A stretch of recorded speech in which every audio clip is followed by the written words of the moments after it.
Au nom du Père et du Fils et du Saint-Esprit, ainsi soit-il. Notre Père qui êtes aux cieux, que votre nom soit sanctifié, que votre règne arrive, que votre volonté soit faite sur la terre comme au ciel. Donnez-nous aujourd'hui notre pain de chaque jour. Pardonnez-nous nos offenses, comme nous pardonnons à ceux qui nous ont offensés. Et ne nous laissez pas succomber à la tentation, mais délivrez-nous du mal, ainsi soit-il. Saint Pie X, au nom du Père et du Fils et du Saint-Esprit, ainsi soit-il. Alors je voudrais recentrer un petit peu cette conférence que nous allons donner, vous redonner un petit peu le programme que nous avons suivi depuis un certain temps. Donc d'abord nous avons vu des généralités sur la vie sociale et nous allons terminer aujourd'hui sur ce chapitre. Nous avions vu la nature de la société, qui est une œuvre d'intelligence, de volonté et de vertu. Ensuite, nous avions vu la nature sociale de l'homme. Et dans cette partie, nous avions étudié la raison d'être de la société, la nature morale des lois et des sciences sociales, la classification des sociétés, la doctrine sociale de l'Église, l'individu et la société. En troisième partie, nous avions vu l'autorité. Et nous terminons aujourd'hui cette partie sur l'autorité. Alors d'abord, l'autorité comme cause réalisatrice de la société. Ensuite, les fonctions essentielles de l'autorité. Action sur les intelligences, action sur les volontés, action sur les vertus. Nous avions traité de autorité et liberté, autorité et loi morale, comment reconnaître la véritable autorité, la psychologie des relations entre autorité et subordonnée, les principales erreurs sur l'autorité, et nous terminons là-dessus sur la dégénérescence administrative et christianisme et esprit d'obéissance. Ce sont les deux thèmes que nous allons voir avant d'entamer la prochaine fois une troisième grande partie qui est la société familiale. Donc l'éducation, le mariage, mais sous un angle plutôt sous l'angle de l'ordre naturel. Alors, la dégénérescence administrative, que l'on peut quand même inclure dans les principales erreurs sur l'autorité, quelles sont les conséquences de la grave erreur totalitaire si répandue dans le monde contemporain. Je rappelle en passant que je suis, dans cette étude que nous faisons, l'ouvrage de Jean Dauja sur l'ordre social chrétien. On a vu que si l'autorité prend en charge toutes les fonctions dans l'œuvre commune, tous les individus sont transformés en purs instruments d'exécution. Et la vie sociale devient un vaste mécanisme collectif dont les individus sont les rouages. Ceci, si l'autorité prend en charge toutes les fonctions dans l'œuvre commune, ce qu'elle n'a pas à faire.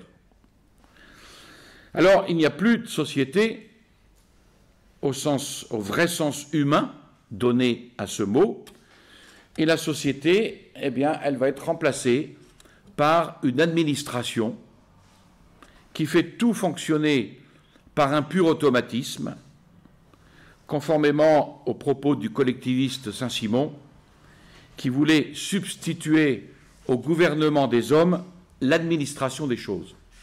Et c'est ce que nous voyons de plus en plus aujourd'hui.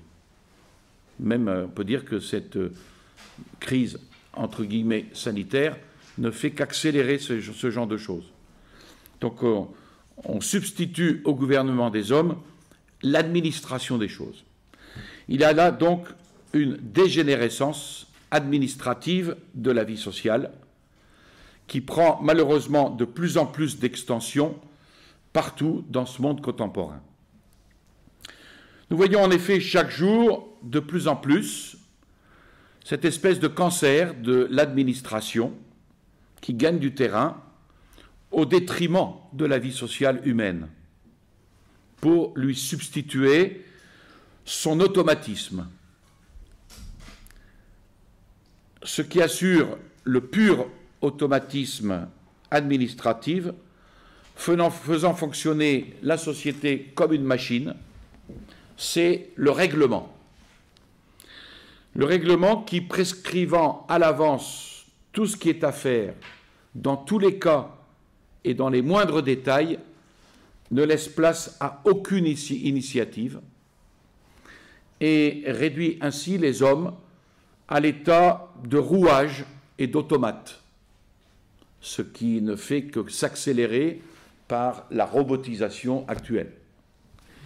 N'ayant jamais à se servir de leur intelligence pour juger, ni de leur volonté pour décider, ce serait donc une erreur grave de confondre la discipline, qui est une obéissance intelligente à des chefs responsables de leurs décisions, de confondre cette discipline avec cet automatisme administratif qui ne peut engendrer que la passivité, l'inertie, la routine. Et surtout parce qu'un automate ne peut être responsable des résultats. L'indifférence aux résultats que l'argot contemporain appelle le je m'en fichisme. Alors, il est inutile de discuter avec un agent administratif pour lui montrer que ce qu'il fait est idiot ou nocif. Il répondra, c'est le règlement. On ne discute pas avec un automate. On a privé de tout usage de son intelligence pour juger et qu'on a privé de toute sa volonté pour décider. Son idéal, quel va-t-il être? S'abriter toujours derrière le règlement pour n'avoir jamais de responsabilité ou, comme on dit, pas d'histoire. Et d'ailleurs, on ne trouvera plus personne qui ait les qualités de volonté, de caractère pour exercer une autorité. Alors, quand on a soigneusement éduqué, entre guillemets, les gens à ne jamais prendre une initiative ou une responsabilité, parce que tout dans les détails est prescrit d'avance par le règlement, eh bien, on n'a plus que des gens qui se plient complètement à un règlement. Et comme le règlement ne peut pas tout prévoir, les catastrophes pourront arriver sans que personne soit capable de la moindre initiative pour les éviter. Alors, on peut se demander où se trouve l'autorité dans un tel système. Chaque fois que l'autorité veut se charger de davantage de fonctions, eh bien, elle disperse ses moyens et par là, cette autorité, elle va s'affaiblir. Et à la limite, quand le totalitarisme et la dégénérescence administrative qui en résulte sont complets, c'est-à-dire quand l'autorité est chargée de tout, elle a tellement diminué qu'elle n'existe plus. Or, l'acte propre de l'autorité, c'est de décider. Non pas arbitrairement, évidemment, mais de décider en vue d'une fin qui est le bien commun de la société. Or, il n'y a plus rien à décider quand tout est fixé par des règlements, le pur automatisme. Aux autorités humaines responsables de leurs décisions, on a donc substitué l'automatisme du règlement, anonyme, aveugle, irresponsable. Et si des catastrophes surviennent, personne n'est donc responsable parce que personne n'a rien décidé. Alors, que sont devenues, là, les fonctions d'autorité? Elles sont elles-mêmes des rouages d'un mécanisme général sous la forme de rouages de contrôle vérifiant que tout fonctionne selon le règlement, exactement comme toute machine complexe comporte des organes de contrôle. Par exemple, une aiguille dont la position sur un cadran indique que tout fonctionne normalement, ou encore une lampe témoin. Et cela apparaît bien nettement dans le vocabulaire. Là où sévit cette dégénérescence administrative, on ne parle plus de chef, ni de directeur, ni de gouverneur, ni de commandant, parce que ce sont des mots dont l'emploi signifierait une authentique autorité. Mais ceux qui exercent, excusez la faute, ceux qui exercent les plus hautes fonctions sont appelés inspecteurs, contrôleurs. Alors, une armée, par exemple, où on ne parle plus du général commandant, une zone d'opération, mais du général inspecteur d'une zone d'opération, c'est une armée où il n'y a plus de pouvoir de décision et d'initiative pour faire face au fur et à mesure à la variété des situations, mais où tout a dégénéré en automatisme administratif. Alors, ce qu'on a dit sur le contact personnel, oral, direct, qui doit exister entre l'autorité et les subordonnés, et que le téléphone rendrait si facile, eh bien, tout disparaît. Et tout se communique aujourd'hui par SMS, circulaires, notes de service, etc. Il n'y a plus de contact humain. Et alors la crise, entre guillemets, sanitaire, n'a fait que accélérer ce système. Tout se communique par SMS, par circulaire, par note de service qui circulent de bureau en bureau, qui s'entassent dans des dossiers.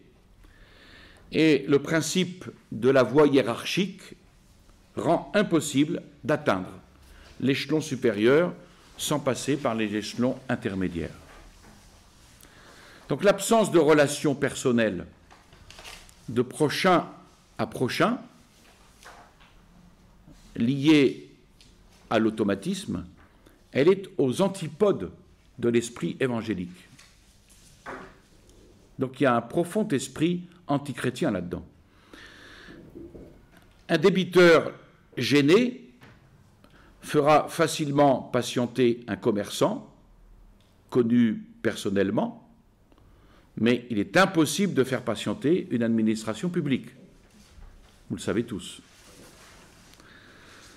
D'ailleurs, là où sévit l'automatisme administratif, on n'accède plus à une fonction par un choix fait d'après les qualités personnelles, mais par un avancement fixé lui-même par le règlement et à la suite duquel on est aussi inamovible qu'irresponsable jusqu'à la mise en retraite fixée, elle aussi, par le règlement, sans tenir compte des capacités et de l'état réel de la personne qui pourtant ne sont pas les mêmes pour tout le monde du même âge. Alors, il ne s'agit pas de nier ici que toute société doit comporter des lois, doit comporter des règles, et dictées par ceux qui y exercent l'autorité. On ne conteste pas cela. Chacun dans le domaine de sa fonction. Ce qui entraîne que toute autorité subalterne doit être soumise aux lois établies par une autorité supérieure. S'il n'y avait aucune règle pour guider et pour orienter ces initiatives, celles-ci seraient susceptibles de trop nombreuses erreurs. Ça, c'est évident. Donc les initiatives, elles doivent s'exercer, mais dans les limites fixées par une législation. Ça se comprend tout à fait. Saint Thomas d'Aquin affirme même la supériorité des lois écrites, d'abord parce qu'un texte précis est plus facile à bien interpréter sans risque de se tromper, et ensuite parce qu'il est plus facile de trouver un petit nombre d'hommes capables de faire de bonnes lois que d'espérer que tous jugeraient bien si on les laissait à leur seule initiative. Mais saint Thomas définit la loi comme une règle ou une disposition générale en vue du bien commun. Et c'est pour ça d'ailleurs que intervient la notion de l'obéissance. Une loi qui va contre le bien commun n'est plus une loi, donc n'exige plus l'obéissance. Et on peut... il y a une désobéissance civile qui peut être tout à fait légitime, puisque la loi qui ne va plus en vue du bien commun n'est plus une loi. Donc on n'est pas tenu d'obéir à cette loi. Après, après c'est à vous de supporter les conséquences, évidemment, mais en soi, ce n'est plus une loi. Donc, saint Thomas définit la loi comme une règle, une disposition générale, en vue du bien commun. Bien commun qu'il appartient aux autorités responsables d'appliquer à chaque cas, en tenant compte des circonstances, parce que cette administration dégénérescente ne tient plus compte des circonstances.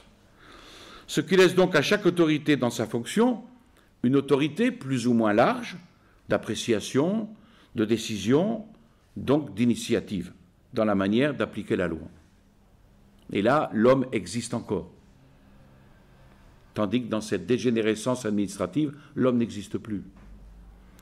Alors, ce que l'on critique ici dans cette dégénérescence administrative, ce n'est pas l'existence de règles, mais c'est l'automatisme de réglementation qui, en fixant tout dans les moindres détails, réduisent les hommes à l'état d'automates et leur enlèvent tout domaine d'appréciation, de décision, d'initiative.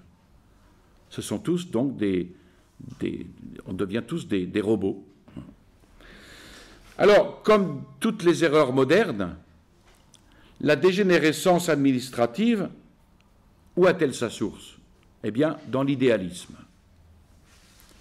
Elle revient en effet à vouloir réaliser la vie sociale comme un mécanisme conçu par l'esprit humain, et le règlement qui fixe à l'avance les moindres détails d'exécution, en prétendant tout prévoir, y est une règle purement idéale, pure construction de l'esprit. C'est de l'idéalisme.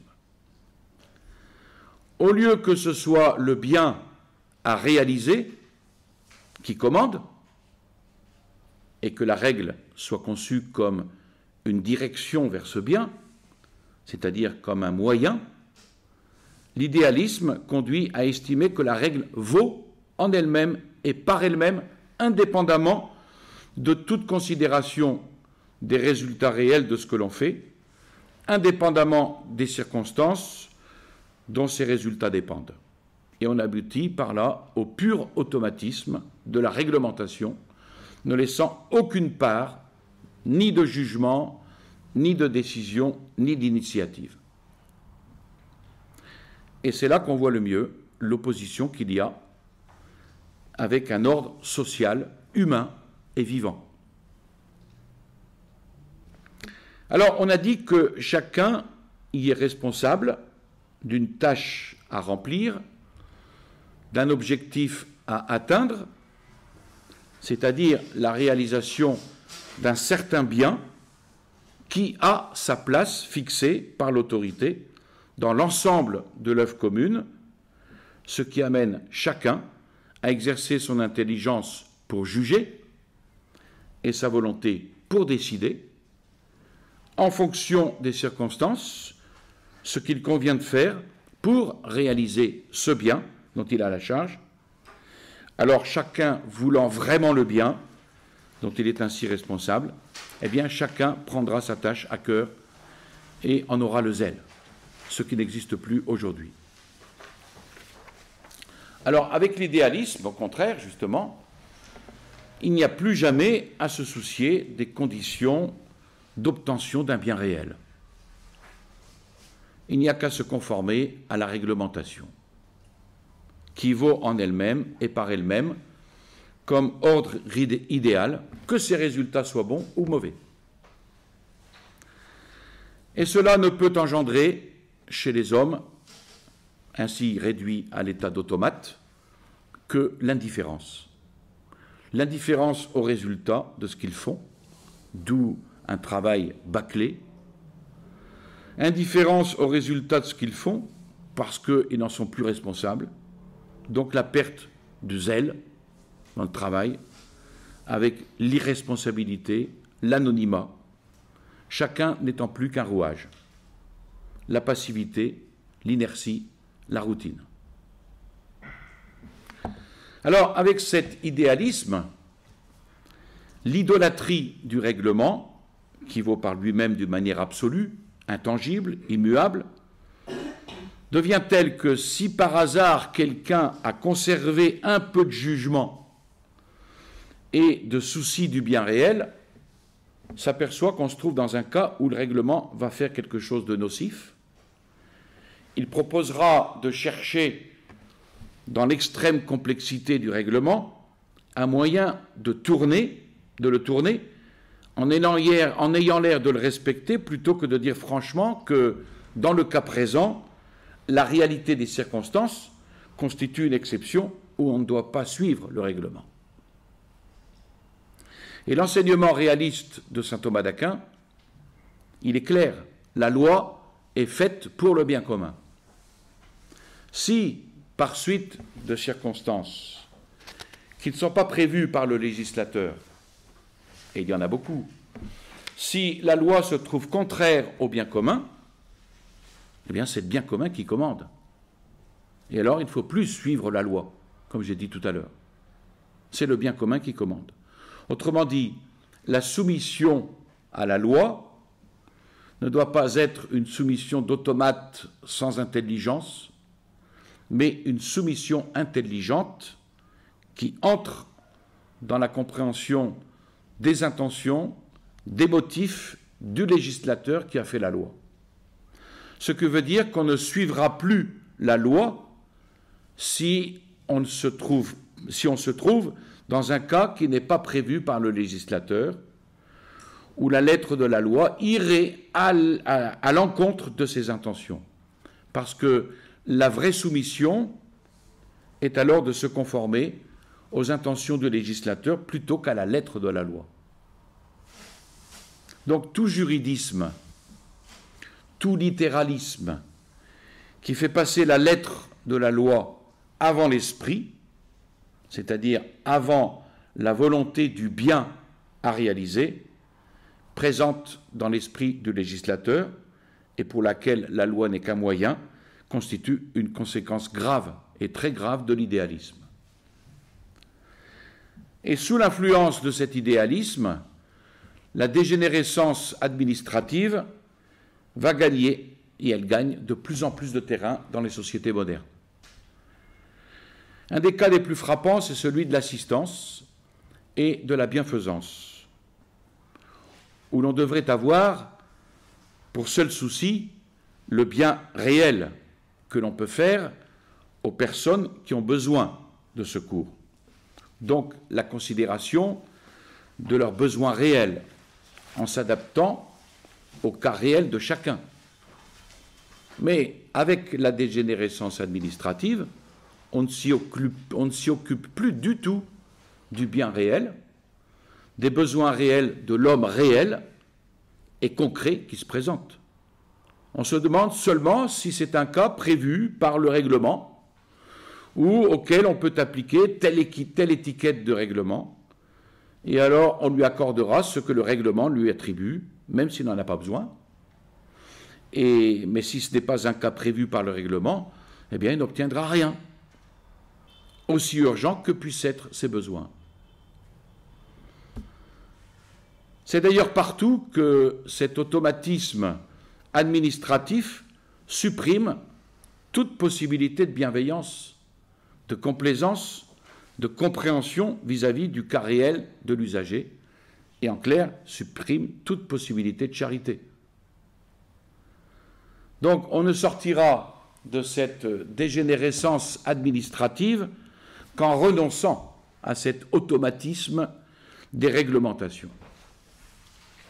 Encore une fois, ça ne veut pas dire renoncer à des règles, mais laisser dans l'application des règles une part d'appréciation qui tienne compte des circonstances, et en rétablissant à tous les échelons une part suffisante de responsabilité, d'initiative génératrice de zèle. Et l'orgueil moderne, lié à l'idéalisme, évidemment, se rebiffe contre une telle conception en accusant d'arbitraire l'autorité qui a le pouvoir de décider. Mais le mot d'arbitraire, même étymologique que arbitre, vient du mot latin qui signifie jugement. Et l'intelligence qui juge, même si elle est capable de se tromper, vaut mieux que l'automatisme aveugle, que cet automatisme anonyme, irresponsable de cette dégénérescence administrative. Alors bien entendu, l'arbitraire ainsi défini n'est admissible que soumis à la loi morale, c'est-à-dire, encore une fois, dans la recherche du vrai bien humain, sinon il serait tyrannie. Alors l'égalitarisme, qui est aussi le fruit de l'idéalisme, l'égalitarisme qui, sous prétexte de l'égalité de nature et de droits et devoirs essentiels fondés sur cette nature entre les hommes, ne veut pas admettre la hiérarchie et par conséquent l'inégalité, qui pourtant est naturelle. Donc cet égalitarisme, qui sous prétexte de l'égalité de nature, ne veut pas admettre la hiérarchie des fonctions sociales, conséquence de la nature sociale de l'homme, eh bien refuse aussi, et ainsi, l'obéissance à une autorité personnelle, responsable de ses décisions, et cela ne peut conduire qu'à réduire les hommes, encore une fois, à l'état d'automate, mené par un règlement anonyme, irresponsable.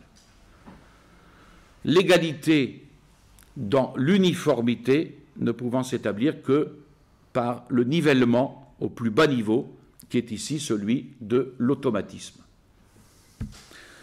Ainsi donc, en même temps que l'arbitraire, l'orgueil repousse les privilèges, entre guillemets, et pourtant la diversité des fonctions propres à toute vie sociale réclame un statut ou des droits propres à chacun, donc des privilèges.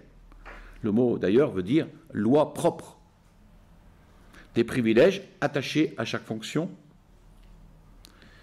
Et l'injustice, où se trouverait-elle? Elle ne se trouverait que dans des privilèges indépendants de l'exercice d'une fonction, ou si l'on méconnaissait l'égalité des droits et des devoirs essentiels qui, fondés sur la nature humaine elle-même, doivent être connus à tout homme.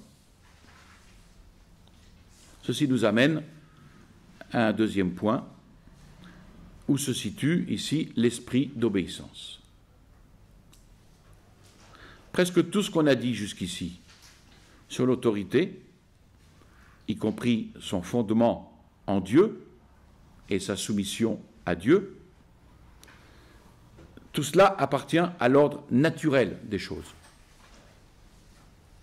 Et pour terminer, il faut donc considérer, sur ce chapitre que nous avons vu depuis plusieurs fois sur l'autorité, il faut considérer l'autorité et l'obéissance dans une optique chrétienne. On a expliqué que l'autorité était un service, le service du bien commun. Le service du bien commun que cette autorité réclame de la part de son détenteur, la volonté du bien commun et le dévouement à ce bien commun. Ça, c'est le service de l'autorité. Pour le chrétien, cette attitude, elle est la même, mais elle doit être en plus inspirée, animée par une vertu théologale, qui est la vertu de charité. Et là, on arrivera non plus, on restera plus dans l'ordre naturel des choses, mais on arrivera à l'ordre surnaturel. On fera cela par charité. Elle doit donc être un don total de soi aux autres, par amour, par charité, allant quand il le faut, même jusqu'au sacrifice total de soi. Alors, si le christianisme transfigure ainsi l'exercice de l'autorité, il transfigure aussi l'obéissance. On a dit qu'il n'y a de véritable obéissance que celle qui est pleinement volontaire et libre, accomplie par devoir moral et sans contrainte. Mais ce qui pour tout homme est devoir moral doit être considéré par le chrétien comme une exigence de la charité et doit être accompli sous l'impulsion intérieure de la charité. C'est ce qui donne une plus grande valeur justement à cette obéissance, parce qu'elle est faite par charité, elle devient vertueuse. L'obéissance devient alors un oui d'amour, un oui de charité, une adhésion de charité. Ainsi, l'obéissance n'est plus seulement dans les actes extérieurs,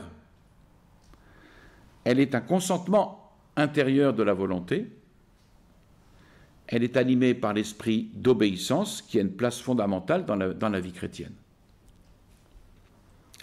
Quant à la désobéissance, elle est refus, d'où par là son affinité profonde avec le péché.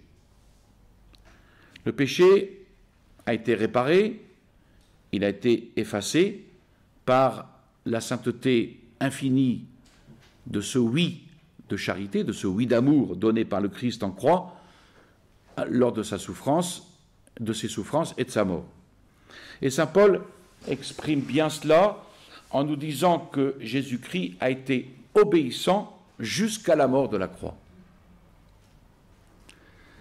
Le point de départ historique de cet esprit d'obéissance, il se trouve à l'Annonciation, il se trouve dans le fiat de la Sainte Vierge, c'est-à-dire le oui, le consentement de la Très Sainte Vierge à la réalisation en elle du mystère de l'incarnation.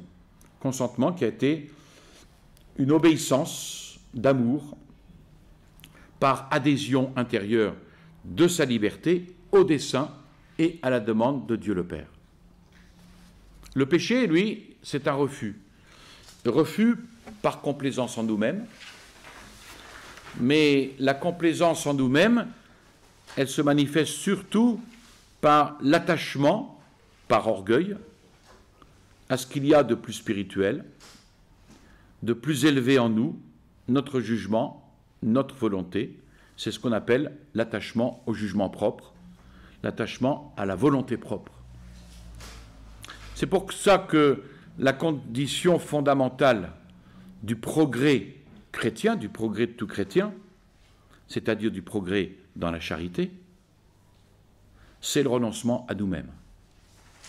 Ça, c'est la condition fondamentale du progrès chrétien, le renoncement à nous-mêmes, parce que l'attachement à nous-mêmes, c'est le principal empêchement au don de soi par charité, qui doit comporter d'abord et par-dessus tout le renoncement au jugement propre, à la volonté propre. Donc il n'y a pas de sainteté possible sans ce renoncement. Tenant en compte tout ce que nous avons déjà dit sur la notion de l'autorité et sur l'obéissance, sur le bien commun. Ici, il ne s'agit pas de tomber dans une déviation de cette obéissance qui serait pur automatisme, qui ne tiendrait plus compte du bien commun. Ce renoncement, il est esprit d'obéissance, parce qu'il nous rend capables de l'adhésion intérieure de l'esprit à ce qui est commandé, et notamment d'obéir sans juger. Tandis qu'au contraire, l'attachement au jugement propre, à la volonté propre, c'est le principal obstacle à l'obéissance. Donc avec une véritable attitude chrétienne, il ne s'agit plus de soumission extérieure dans les actes, comme si on subissait une contrainte, mais une soumission intérieure et en esprit. Et toute la vie chrétienne, eh bien, c'est une acceptation par amour de ce que notre Seigneur nous a enseigné, de ce que l'Église nous demande. accepter de recevoir de Dieu tout ce que Dieu nous donne. L'obéissance, c'est donc une acceptation. Accepter de recevoir de l'autorité qui est auteur de la vie sociale, la promotion à la réalisation de l'œuvre commune et à l'obtention par là du bien commun, pour laquelle justement l'autorité, qui n'est autorité que par Dieu, est ministre de Dieu. Je vous salue Marie, pleine de grâce, le Seigneur est avec vous. Vous êtes bénie entre toutes les femmes, et Jésus, le fruit de vos entrailles, est béni. Sainte Marie, Mère de Dieu, priez pour nous pauvres pécheurs, maintenant et à l'heure de notre mort, ainsi soit-il. Au nom du Père et du Fils et du Saint-Esprit, ainsi soit-il.